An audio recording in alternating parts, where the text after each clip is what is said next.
ভদ্রলোকের বাড়ির সামনে দিয়ে হেঁটে যাবেন, সকালবেলা কিসের তেলাওয়াত? জনমের ঘুম ঘুমায়, পাইকারি দরে ঘুমায়, ফজরের নামাজ নাই। শহরের অবস্থা, অধিকাংশ বাড়িতে ফজরের নামাজ হয় না।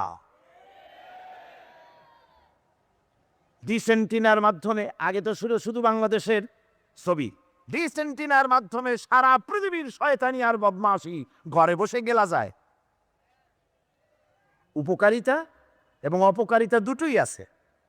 নিউজ দেখা যায়, সাথে সাথে আবার নিউজের সাথে আরো বাজে কিছু দেখা যায়। এগুলো দেখতে দেখতে রাত শেষ হয়ে আসে, ঘুমায় জনমের মতো, এক ঘুমে বেলা 9টা আর 10টা। কিসের ফজরের নামাজ আর কি এর কোরআন শরীফ তেলাওয়াত কর।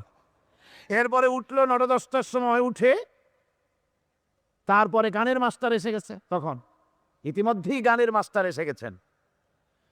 কি দুর্ভাগ্যজনক সত্য কথা, ইংরেজি যে টিচার পড়ান, অঙ্ক যে টিচার করান, সপ্তাহে 3 ঘন্টা পড়াবেন, বেতন 2500 টাকা। আর প্রতিদিন সকালবেলা এসে যদি কোনো মুসলমান কোনো একজন মৌলভী সাহেব, হাবেজ সাহেবকে রাখেন কোরআন তেলাওয়াত করাবার জন্য, কোরআন পড়াবার জন্য সন্তানকে, প্রতিদিন আসতে হবে, প্রতিদিন 2 ঘন্টা পড়াতে হবে, আর মাসের শেষে বেতন 500 টাকা। তারপরে গানের মাস্টার আসছেন, তিনি শিখাবেন কি?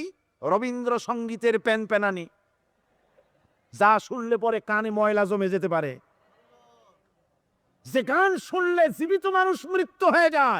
10,000 টাকা পর্যন্ত বেতন দেওয়া হয়। এ জাতির জন্য আল্লাহর রহমত কেমনে আসবে? কি কারণে আসবে? কোরআনের সাথে এই বেয়াদবি আমরা করেছি। ঘরগুলিকে, আজকে আমাদের ঘরগুলিকে আমরা কবরস্থানে পরিণত করে দিয়েছি, কোরআন তেলাওয়াত হচ্ছে না।